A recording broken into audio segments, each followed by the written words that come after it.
we're going to Mars. We're going to Mars for the same reason Marco Polo rocketed to China, for the same reason Columbus trimmed his sails on a dream of spices, for the very same reason Shackleton was enchanted with penguins, for the reason we fall in love. It's the only adventure. We're going to Mars because Perry couldn't go to the North Pole without Matthew Henson, because Chicago couldn't be a city without Jean-Baptiste de Sable, because George Washington Carver and his peanut were the right partners for Booker T. It's a life-seeking thing.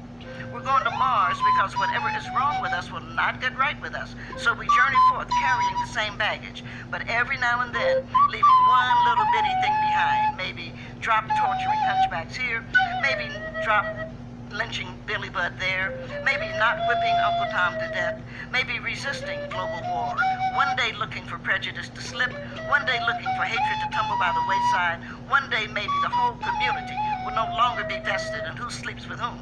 Maybe one day the Jewish community will be at rest, the Christian community will be content, the Muslim community will be at peace, and all the rest of us will get great meals on holy days and learn new songs and sing in harmony.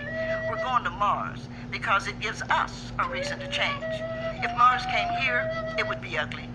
Nations would band together to hunt down and kill Martians, and being the stupid, undeserving life forms that we are, we would also hunt down and kill what would be termed Martian sympathizers, as if the fugitive slave law wasn't bad enough then, as if the so-called war on terrorism isn't pitiful now. When do we learn, and what does it take to teach us? Things cannot be what we want, when we want, as we want. Other people have ideas and inputs, and why won't they leave Rap Brown alone? The future is ours to take. We're going to Mars because we have the hardware to do it. We have the rockets and the fuel and the money and the stuff. And the only reason NASA is holding back is they don't know if what they send out will be what they get back. So let me slow this down. Mars is 1 year travel to get there, plus 1 year of living on Mars, plus 1 year to return to Earth, equals 3 years of Earthlings being in a tight space, going to an unknown place with an unsure welcome awaiting them. Tired muscles, unknown and unusual foods, harsh conditions, and no known landmarks to keep them human.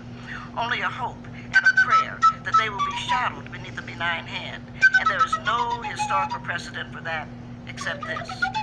The trip to Mars can only be understood through Black Americans, I say. The trip to Mars can only be understood through Black Americans.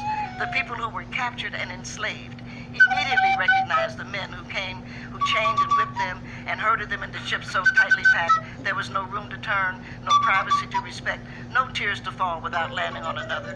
We're not kind and gentle and concerned for the state of their souls, no. The men with whips and chains were understood to be killers, feared to be cannibals, known to be sexual predators. The captured knew they were in trouble in an unknown place, without communicable abilities with a violent and capricious species. But they could look out and still see signs of home. They could still smell the sweetness in the air. They could see the clouds floating above the land they loved. But there reached a point when the captured could not only not look back, they had no idea which way back might be. There was nothing in the middle of the deep blue water to indicate which way home might be. And it was that moment when a decision had to be made. Do they continue forward with a resolve to see this thing through, or do they embrace the waters and find another world? In the belly of the ship a moan was heard, and someone picked up that moan, and a song was raised, and that song would offer comfort and hope and tell the story. When we go to Mars, it's the same thing. It's a middle passage. When the rocket red glares, the astronauts will be able to see themselves pull away from Earth. As the ship goes deeper, they will see a sparkle of blue. And then one day, not only will they not see Earth, they won't know which way to look. And that's why NASA needs to call back America. They need to ask us, how did you calm your fears? How were you able to decide you were human, even when everything said you were not? How did you find the comfort in the face of the improbable to make the world you came to your world? How was your soul able to look back and wonder? And we will tell them what to do. To successfully go to Mars and back, you will need a song. Take some Billie Holiday for the sad days and some Charlie Parker for the happy ones, but always keep at least one good spiritual for comfort. You will need a slice or two of meatloaf, and if you can manage it, you will. And if you can manage it, some fried chicken in a shoebox with a moist lemon pound cake. A bottle of beer because no one should go that far without a beer. And maybe a six-pack so that if there is life on Mars, you can share. Popcorn for the celebration when you land while you wait on your land legs to kick in. And as you climb down the ladder from your spaceship to the Martian surface, look to your left, and there you'll see a smiling community quilting a black-eyed pea, watching